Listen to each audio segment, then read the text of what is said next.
नमस्कार दोस्तों, स्वागत है आपका अपने YouTube चैनल मास्टरमाइंड बीपीएस में। मैं वीरेंद्र प्रताप सिंह। आज हम बात करने वाले हैं सिंधु घाटी सभ्यता के बारे में। तो चलिए, बातें तो होती रहेंगी। फटाफट अपना कॉपी पेन निकालिए और मेरे साथ चीजों को साझा करना शुरू कर दीजिए। ठीक है, तो हेडिंग डाल देते हैं। सबसे पहले सिंधु घाटी सभ्यता।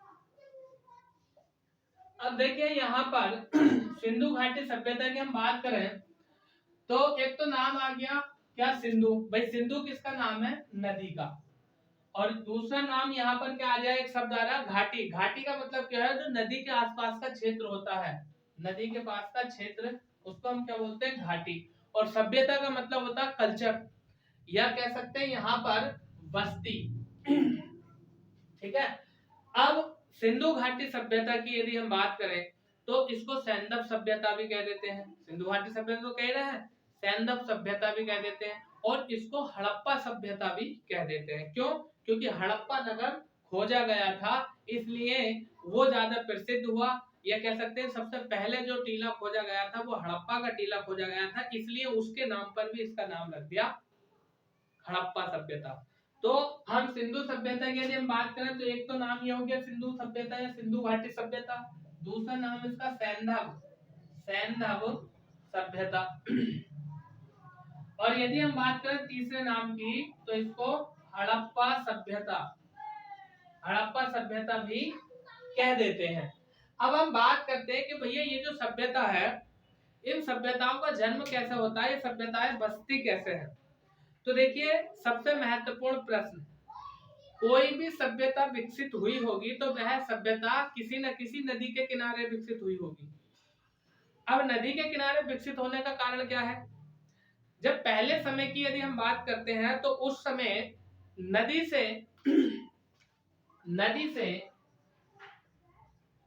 प्रमुख एक तो जल, और जल की यदि हम बात करें तो जल किस रूप में प्रयोग किया जाता था? पीने के लिए, और दूसरा कृषि के लिए।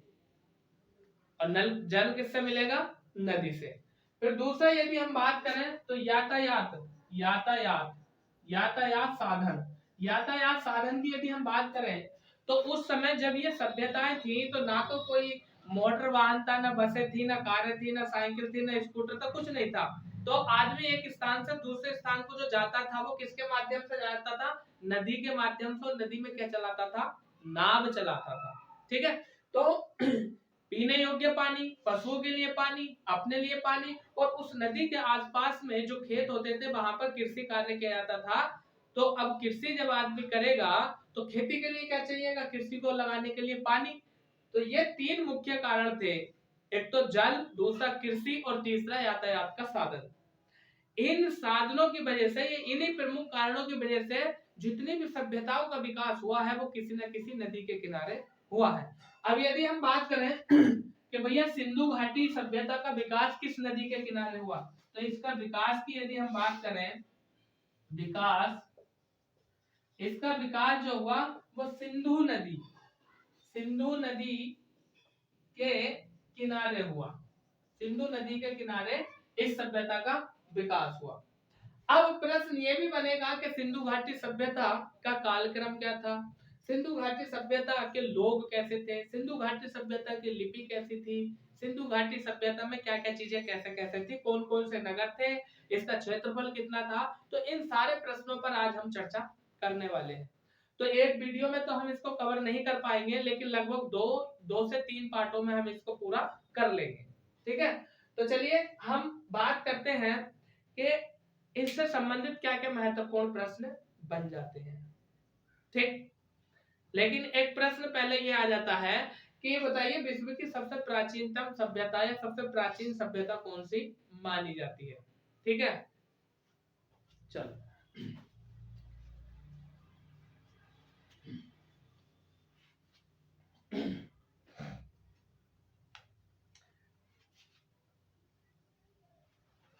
लिखेंगे हम सभी सभ्यताओं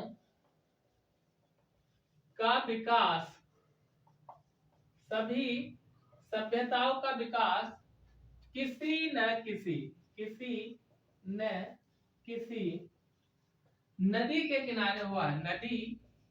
के किनारे नदी के किनारे, या हम बोल सकते हैं आस पास हुआ है,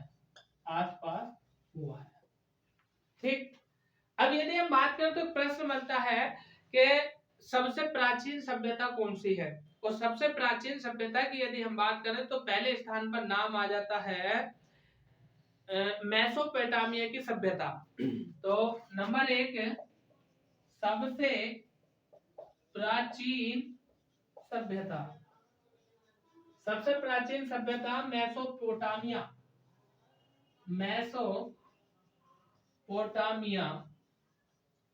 की सभ्यता। और यदि हम बात करें कि इस मेसोपोटामिया की सभ्यता जो विकसित हुई है, ये किस नदी के किनारे हुई है, तो विकसित दजला फरात नदी के किनारे। तो यहाँ से प्रश्न आता है कि मेसोपोटामिया की सभ्यता जो थी वो कहां पर विकसित हुई, तो दजला व फरात नदी के किनारे या दजला व फरात नदी के आसपास के क्षेत्र में विकसित हुई।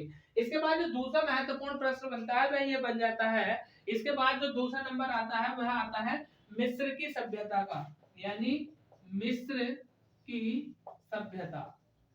अब मिस्र की सभ्यता से आपको ज्ञात हो रहा होगा कि मिस्र जो है, मिस्र में एक नदी बहती है जिसका नाम है नील नदी, और नील नदी विश्व की सबसे बड़ी नदी है। तो मिस्र की सभ्यता जो विकसित हुई है, ये हुई है नील नदी के किनारे। तीसरा नंबर जो आता है वह आ जाता है हमारे भारत की सभ्यता का। और भारत की सभ्यता की यदि हम बात करें तो वह है सिंधु घाटी सभ्यता, या हम बोल देते हैं सैंधव सभ्यता, या हम बोल सकते हैं इसे हड़प्पा सभ्यता। तो भारत की सभ्यता सिंधु सभ्यता या सैंधव सभ्यता या हड़प्पा सभ्यता या सिंधु घाटी सभ्यता। और ये सिंधु सभ्यता का जो विकास हुआ है किस नदी के किनारे हुआ है, सिंधु नदी के किनारे। तो लिख रहे हैं हम भारत की सभ्यता सिंधु घाटी सभ्यता या सिंधु सभ्यता, ये जो विकसित हुई है, ये विकसित हुई है सिंधु नदी के किनारे, ठीक।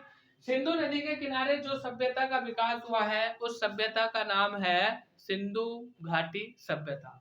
अब एक और देखिए, मैं दाएं बाएं इसलिए हो जाता हूं ताकि आप लोगों को ये बोर्ड पे लिखा हुआ दिखाई दे सके और इसको आप नोट कर लें, ठीक है। मैं बाद में स्क्रीनशॉट लेने का भी आपको मौका देता हूं, ठीक है। इसलिए मैं दाएं बाएं होता रहता हूं कि ताकि बच्चे जो है ना इसको लिख लें।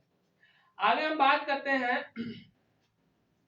एक और चौथे नंबर पर सभ्यता आ जाती है और वह है चीन की सभ्यता। चीन की सभ्यता की यदि हम बात करें तो ये किस नदी के किनारे विकसित हुई,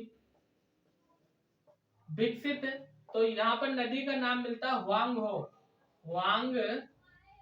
वांग हो नदी, या दूसरा नाम मिलता है इसको क्या बोलते हैं, पीली नदी।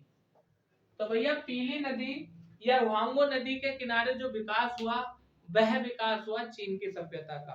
तो देखने के लिए हमें प्रमुख रूप से 4 सभ्यताएं मिलती हैं। सबसे प्राचीन सभ्यता मेसोपोटामिया की सभ्यता, जिसका विकास हुआ था दजला व फरात नदी के किनारे। दूसरे नंबर पर आती है मिस्र की सभ्यता जो विकसित हुई वो नील नदी के किनारे या उसके आसपास के क्षेत्र में। तीसरी हमारे भारत की सभ्यता है सिंधु सभ्यता या सिंधु घाटी सभ्यता, ये जो विकसित हुई ये सिंधु नदी के किनारे विकसित हुई। चौथी सभ्यता की यदि हम बात करें तो चीन की सभ्यता वांगो नदी, जिसे पीली नदी कहा जाता है, इसके किनारे विकसित हुई।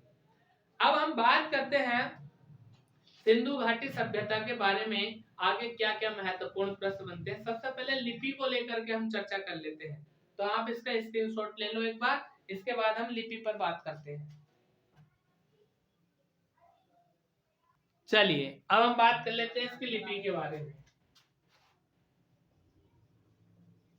सिंधु या सैंधव सभ्यता। ठीक, लिपि। अब आप लोग सोच रहे होंगे कि भाई ये लिपि क्या है, तो लिपि को आप लोग भली भांति तरीके से जानते हैं। जैसे ये मैं हिंदी लिख रहा हूं तो हिंदी किस लिपि में होती है, देवनागरी लिपि में, ठीक है। वैसे ही अब लिपि की यदि हम बात करें तो प्रश्न आता है कि सिंधु घाटी सभ्यता की लिपि कैसी थी, भाव चित्रात्मक लिपि थी। मतलब यहाँ के जो लोग थे ये अपने भावों को किसके द्वारा प्रदर्शित करते थे, तो चित्रों के माध्यम से प्रदर्शित करते थे। अब जैसे मैं आपको एक चित्र बनाकर दिखाऊं यहाँ पर, तो आपको पता चल जाएगा क्या कि मान लीजिए ये मैंने एक चित्र बना दिया,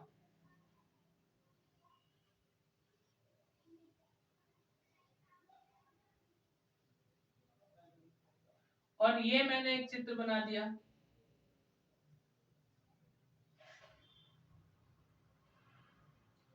तो अब इन दोनों चित्रों में आपको कुछ अंतर दिखाई दे रहा होगा।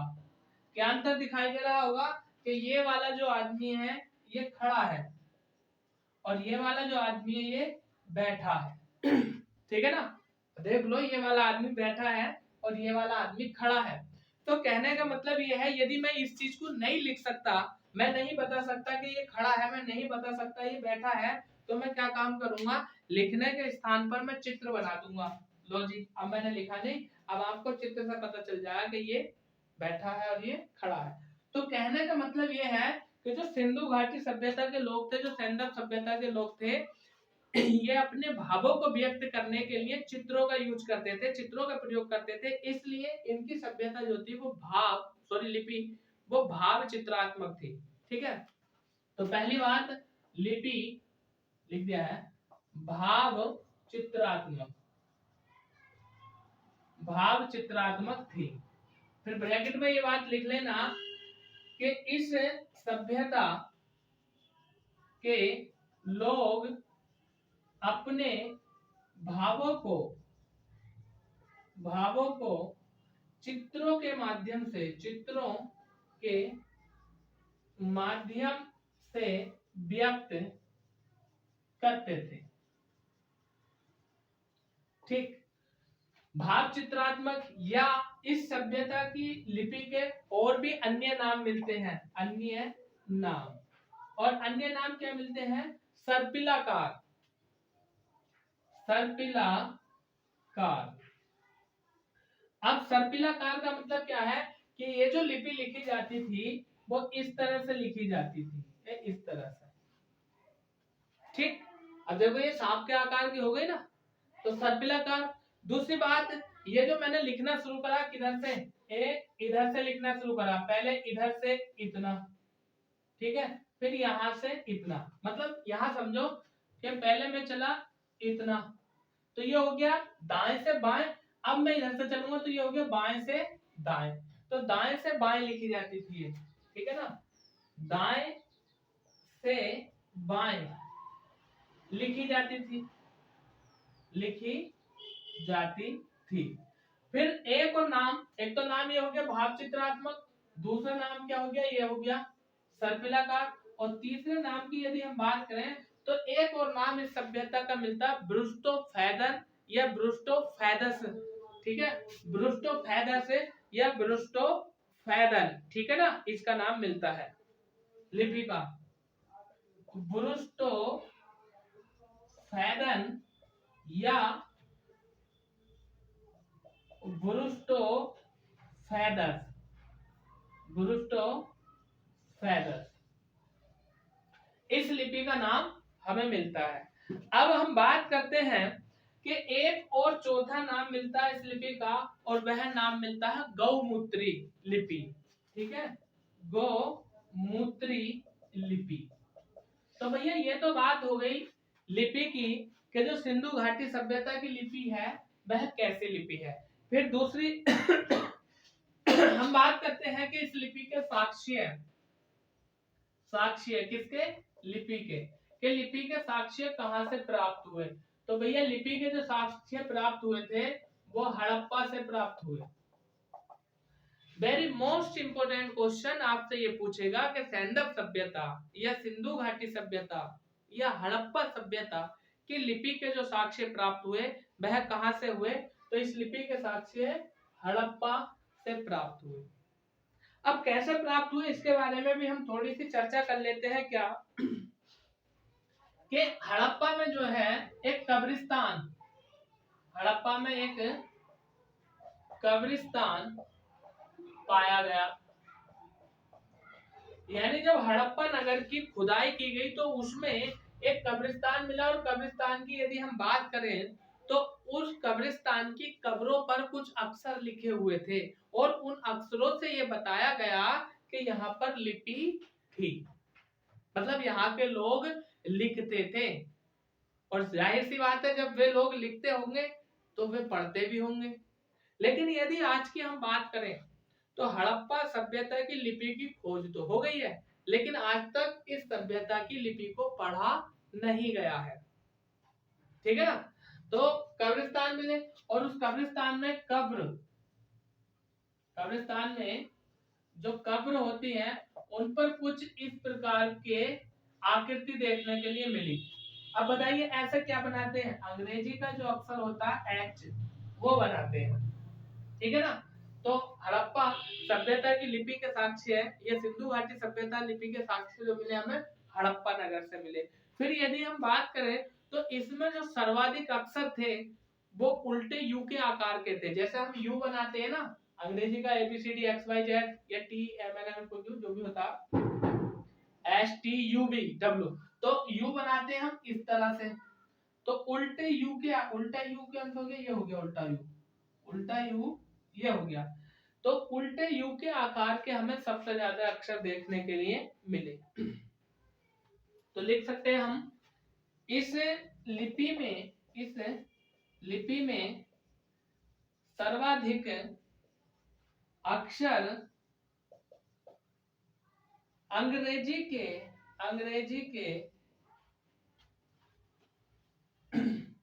अक्षर सर्वाधिक अक्षर उल्टे यू के आकार के थे। उल्टे यू, लो जी लिख दिया यू के आकार के थे, ठीक है। तो इसका स्क्रीनशॉट लो, इसके बाद चलते हैं हम आगे।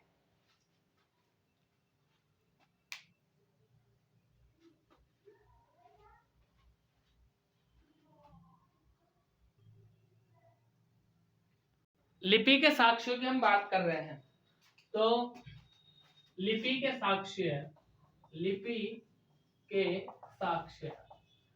तो भैया एक तो हमने ये जाना कहां से मिले, हड़प्पा से, और कहां से, कब्रिस्तान से। दूसरे साक्ष्य हमें मोहरों, यानी जो मुहर होती है, मोहर कहते हैं होते ना ठप्पा, तो जो मोहर होती है उस मोहर पर भी साक्ष्य मिले। जैसे आप किसी भी चीज की मोहर देखेंगे तो उस पर कोई ना कोई आकृति बनी हुई होगी या कुछ ना कुछ लिखा हुआ होगा। जैसे पशु चिकित्सा विभाग या वाराणसी विश्वविद्यालय या किसी के प्रिंसिपल की होगी या किसी भी चीज की होगी, तो हम कह सकते हैं लिपि के साक्ष्य हमें किससे मिले, मोहरों से। और फिर यदि यहाँ पर हम बात करें तो जो और साक्ष्य मिले वो धोलावीरा के सूचना पट से। ठीक है, सूचना पट का मतलब क्या है कि जैसे कोई भी एक बोर्ड बना दो और उस पर हम कोई सूचना लिख देते हैं कि आज की सूचना के भाई फला तारीख को सेंटर बंद रहेगा, फला तारीख को कोचिंग बंद रहेगा, तो वो सूचना पट कहलाएगा ना। तो धोलावीरा से एक सूचना पट मिला और उस पर कुछ अक्षर लिखे हुए थे, तो हम कह सकते हैं कि धोलावीरा के सूचना पट से, मोहरों से और हड़प्पा के कब्रिस्तान से हमें सिंधु घाटी सभ्यता की लिपि के साक्ष्य मिले। फिर इसके बाद हम बात करते हैं कि जो सिंधु घाटी सभ्यता की लिपि है उसको आज तक अभी तक पढ़ा नहीं गया है। देख लो, सिंधु सभ्यता की लिपि को अभी तक पढ़ा नहीं गया है, अभी तक पढ़ा नहीं गया है। अब हम बात कर लेते हैं सिंधु सभ्यता के विस्तार के बारे में। सिंधु सभ्यता या घाटी शब्द लगा दो, चलो सिंधु घाटी सभ्यता विस्तार।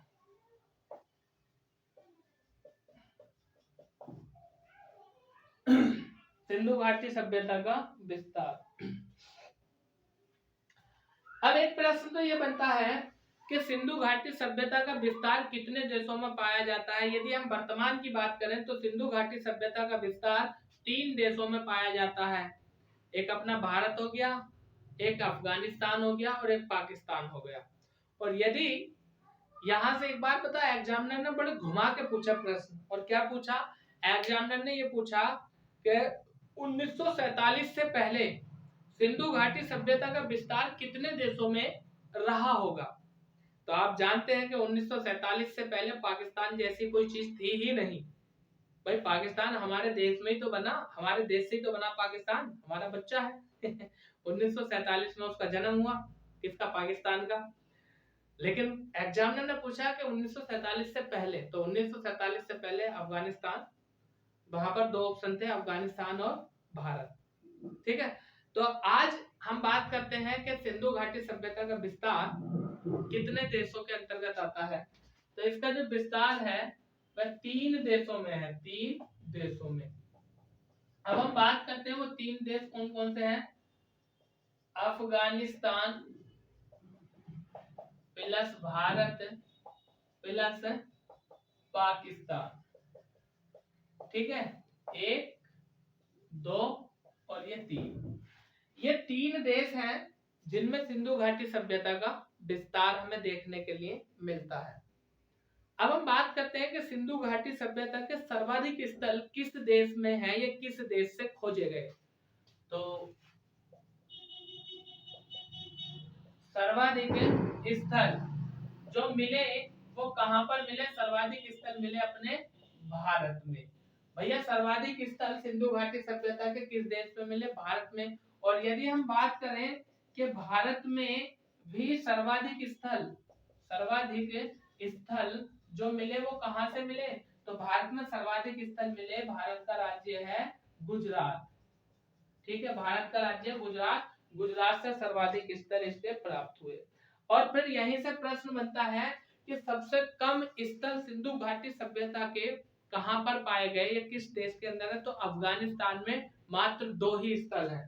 तो सबसे कम स्थल, चलिए यहाँ पर लिख देता हूं, सबसे कम स्थल अफगानिस्तान, सबसे कम स्थल अफगानिस्तान में पाए गए। और कितने स्थल, मात्र 2 स्थल अफगानिस्तान में पाए गए। और उन दोनों की यदि हम बात करें तो एक मुंडीगोक और एक सुरतकोई। नंबर 1 मुंडीगोक और नंबर 2 सुरतकोई या कोई। ये दो स्थल कहां पर पाए गए, अफगानिस्तान में पाए गए। सर्वाधिक स्थल भारत में, और भारत के किस राज्य में, गुजरात में। सबसे कम अफगानिस्तान में, कितने, 2, मुंडीगोक और सुरतकोई। ठीक है, फटाफट स्क्रीनशॉट लो इसका, आगे चलते हैं।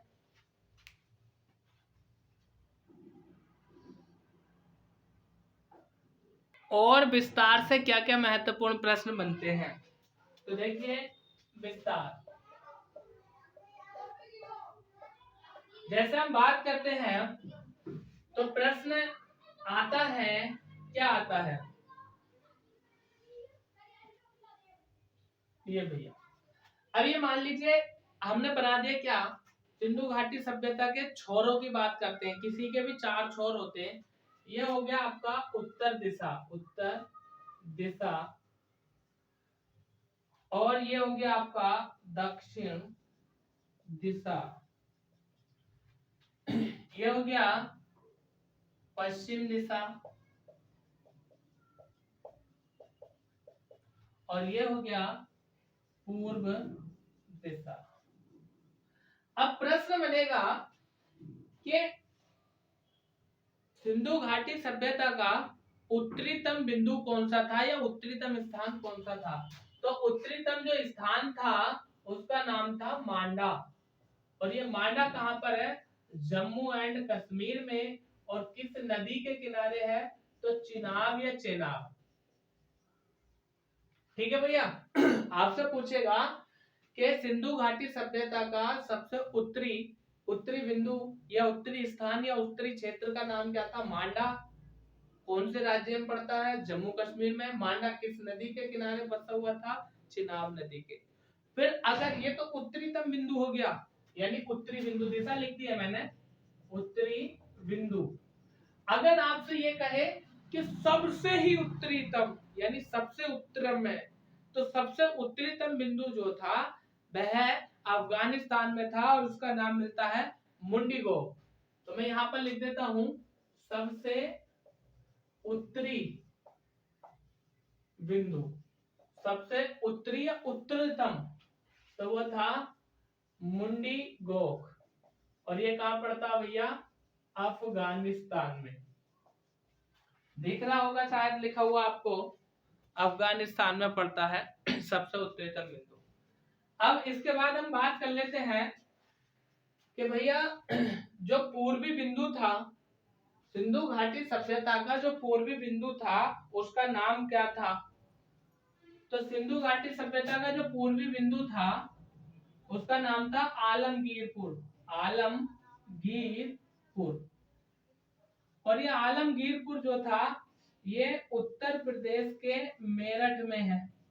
उत्तर प्रदेश का एक जिला पड़ता मेरठ और हिंडन नदी के किनारे। कौन सी नदी है, हिंडन, हिंडन नदी के किनारे।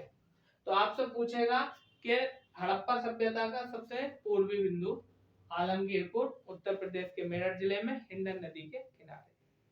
फिर बात करता है कि जो सबसे दक्षिणतम था उसका नाम क्या है। तो दक्षिणतम बिंदु का नाम यहां पर लिख देता हूं, इसका नाम था दैमाबाद। दक्षिणतम बिंदु का नाम दैमाबाद। और ये कहां पड़ता है, महाराष्ट्र में। कहां पड़ता है, महाराष्ट्र में। और किस नदी के किनारे, नदी की यदि हम बात करें तो प्रोवरा नदी, प्रोवरा नदी के किनारे। और प्रोवरा नदी किसकी सहायक नदी है, आपको शायद ज्ञात होगा, मैं बता देता हूँ, गोदावरी की सहायक नदी है प्रोवरा। इस नदी के किनारे दैमाबाद, और दैमाबाद सिंधु घाटी सभ्यता का सबसे दक्षिणतम बिंदु था जो महाराष्ट्र में पड़ता है, और महाराष्ट्र के अहमदनगर में। ठीक है। अब हम बात करते हैं कि जो पश्चिमी बिंदु था यह कहां पर था। पश्चिमी बिंदु का सबसे पहले तो नाम पूछ लेता है, इसका नाम था सुतकांगेडोर, सुतकांगेडोर या सुतकांगडोर। और ये कहां पर पड़ता है, मकरान या बलूचिस्तान, बलूचिस्तान। और कहां पर पड़ता है, ये पाकिस्तान में, अभी मकरान बलूचिस्तान। फिर बात करता है किस नदी के किनारे, तो नदी का नाम मिलता है दास्क नदी या दस्त। ठीक है। दास्क नदी या दस्त नदी के किनारे मिलता है। फिर हमसे बात करेगा ये कि भैया इस सिंधु घाटी सभ्यता का ये इधर से यानी पश्चिम से पूर्व कितना विस्तार था, कितना क्षेत्रफल था, तो ये 1400 किलोमीटर था। अब कई किताबों में इसको 1500 लिखा हुआ है। और यदि हम बात करें कि उत्तर से जो दक्षिण था वो कितना था, यानी उत्तर से दक्षिण ये था 1600 किलोमीटर, 1600 किलोमीटर। ठीक है। तो देखिए मैं इनको लिख दूंगा, फिलहाल आप पहले इसका स्क्रीनशॉट ले लो, इसके बाद मैं सबको लिख देता हूं एक एक करके।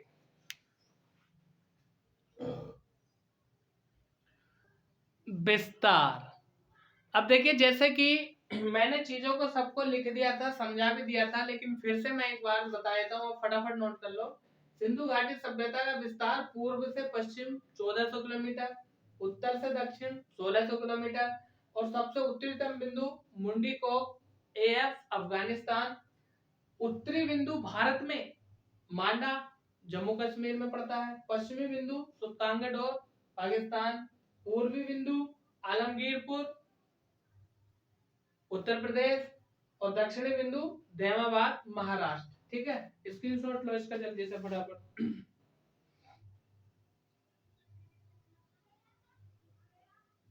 ठीक। अब इसके बाद हम बात करते हैं कि जो सिंधु घाटी सभ्यता थी, प्रारंभ में जब इसकी खुदाई की गई और खुदाई करने के बाद जब पता चला कि भाई इसका कि यहाँ भी स्थल है, यहाँ भी स्थल है, यहाँ भी इसकी बस्तियां मिली और यहाँ भी इससे संबंधित क्षेत्र मिले, तो प्रारंभ में जो इसका क्षेत्रफल था वो 12,99,600 वर्ग किलोमीटर था। यदि हम बात करें वर्तमान के क्षेत्रफल की, तो वर्तमान में 20 लाख वर्ग किलोमीटर इसका क्षेत्रफल है। अब आप लोग समझ रहे होंगे साहब ये सिंधु घाटी सभ्यता पढ़ा रहे हैं, लेकिन अभी तक ये नहीं बताया इन्होंने कि इसकी खोज कब हुई, किसने खोज करी, कौन सा स्थल कब खोजा गया, तो हम सब पर चर्चा करेंगे। मैं आपको ये भी बताऊंगा सबसे पहले सिंधु घाटी सभ्यता यानी हड़प्पा को किसने देखा, किसने खुदाई करी, जॉन मार्शल कब आए, दयाराम साहनी कब आए, राखालदास बनर्जी कब आए, यज्ञदत्त शर्मा कब आए, सबके बारे में बात करेंगे। ठीक है, स्टेप बाय स्टेप। पहले तो हम बात कर रहे हैं ना कि ये किस नदी के किनारे थी, फिर हमने बात करी कि इसकी लिपि कैसे थी, फिर हमने बात करी इसका क्षेत्रफल कैसा था। ठीक है ना, इस सब पर हम चर्चा कर रहे हैं। अब दो और विशेष बात क्या कि हाल ही में दो नए स्थल इस सभ्यता के गुजरात के थार मतलब थार का मरुस्थल से खोजे गए हैं।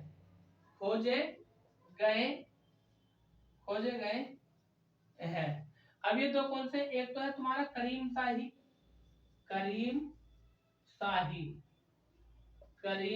शाही। यदि हम बात करें तो दूसरा है बेंगी कोट। तो भैया ये दो स्थल हाल ही में खोजे गए हैं थार के मरुस्थल से, और इनका बताया जाता है कि करीम शाही और बेंगी शाही ये दोनों जो स्थल हैं इनका संबंध सिंधु घाटी सभ्यता से है। यदि हम बात करें तो ये दोनों स्थल जो है ना वो सिंधु घाटी सभ्यता के पतन के बारे में बताते हैं कि सिंधु घाटी सभ्यता का पतन कैसा हुआ, किस कारण से हुआ। हालांकि इस पर भी हम चर्चा करेंगे, लिखेंगे यह इस सभ्यता के पतन के बारे में बताते हैं। इस सभ्यता के पतन के बारे में बताते हैं। तो स्क्रीनशॉट लो इसका फटाफट, चलते हैं फिर आगे।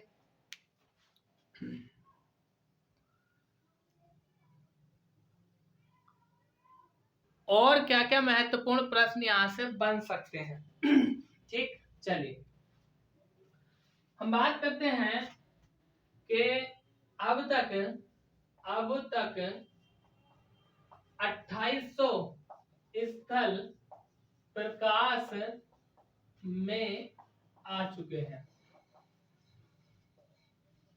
कहने का मतलब यह है कि सिंधु घाटी सभ्यता के कितने स्थल अब तक खोजे जा चुके हैं, प्रकाश में आ चुके हैं, तो वह है 28 से यानी 2800। फिर प्रश्न बनता है कि जो सिंधु घाटी सभ्यता थी, सभ्यता का आकार कैसा था? सभ्यता का आकार, तो भैया प्रारंभ में जो आकार था वो त्रिभुजाकार था। मतलब जो त्रिभुज होता है ना कुछ इस तरह से था इसका आकार। ठीक, त्रिभुज आप लोग जानते होंगे, मैथ पढ़ते होंगे। फिर बात करते हैं कि वर्तमान में आकार कैसा है। वर्तमान में आकार, तो वर्तमान में आकार है भैया समचतुर्भुजाकार।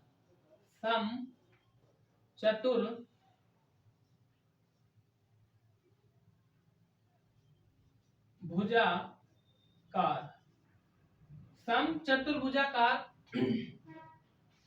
अगर नहीं देख पा रहा हो तो मैं चलो लिख देता हूँ, कोई बात नहीं, देख रहा होगा आपका, नहीं बोल तो रहा हूँ समचतुर्भुजाकार। क्यों?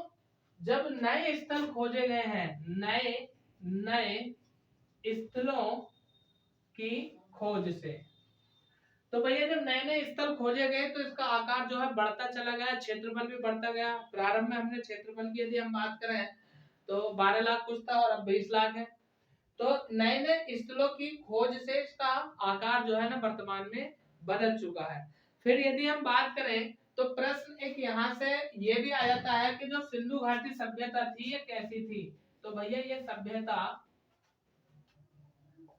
नगरीय थी। नगरीय मतलब इस सभ्यता के लोग नगर में रहते हैं, और नगर आप लोग समझते हैं नगर थोड़ा विकसित होता है और गांव गांव थोड़ा कम विकसित होता। ठीक है, यानी एक हो गया ग्रामीण यानी गांव के, और एक नगर यानी शहर के। तो ये जो सिंधु घाटी सभ्यता थी ये कैसी सभ्यता थी, ये नगरीय सभ्यता थी। सिंधु घाटी सभ्यता नगरीय सभ्यता थी। उसके बाद हम बात करते हैं कि एक और महत्वपूर्ण प्रश्न यहाँ से क्या बन सकता है। प्रश्न बनेगा कि क्षेत्रफल के आधार पर या क्षेत्रफल के अनुसार सिंधु घाटी सभ्यता का सबसे बड़ा नगर कौन सा था। तो वह था गनेड़ीवाल, और ये गनेड़ीवाल कहाँ पड़ता है, वर्तमान में पाकिस्तान में। तो हम लिख सकते हैं क्षेत्रफल के अनुसार सबसे बड़ा नगर, और ये सबसे बड़ा नगर जो था इसका नाम क्या था, गनेड़ीवाल। और ये गनेड़ीवाल कहाँ पड़ता है, आज पाकिस्तान में पड़ता है। क्षेत्रफल के आधार पर सबसे बड़ा नगर गनेड़ीवाल। और यदि बात करें जनसंख्या के आधार पर सबसे बड़ा नगर, तो भैया मैं इसको यहाँ पर लिख देता हूं, जनसंख्या के आधार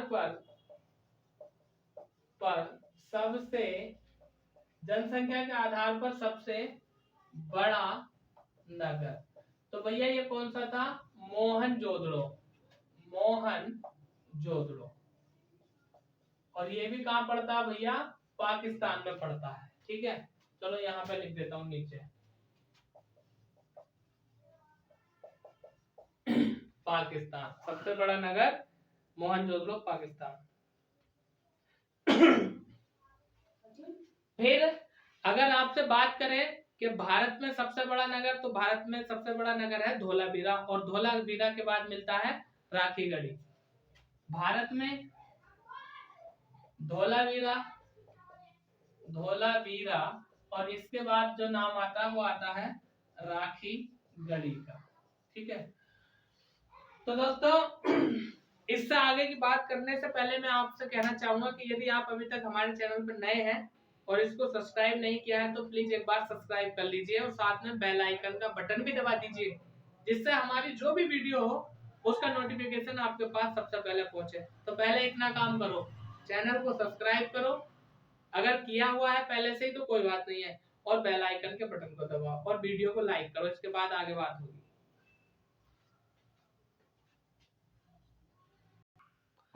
चलिए अब हम बात कर लेते हैं आगे, कि इससे आगे हम बात करेंगे कि सिंधु घाटी सभ्यता की खोज कब हुई, किस व्यक्ति ने करी, किस प्रकार के मानव रहते थे, कौन सा स्थल कहां पर, और किसकी खोज किसने कब की। ठीक है ना, तो इन सारी चीजों को हम जानेंगे कल। आज के लिए बस इतना ही, कल फिर मुलाकात होती है। तब तक के लिए बने रहिए अपने शानदार जबरदस्त जिंदाबाद जिगरी क्लास में। ठीक है, कल बात करेंगे यहाँ से आगे, तो धन्यवाद।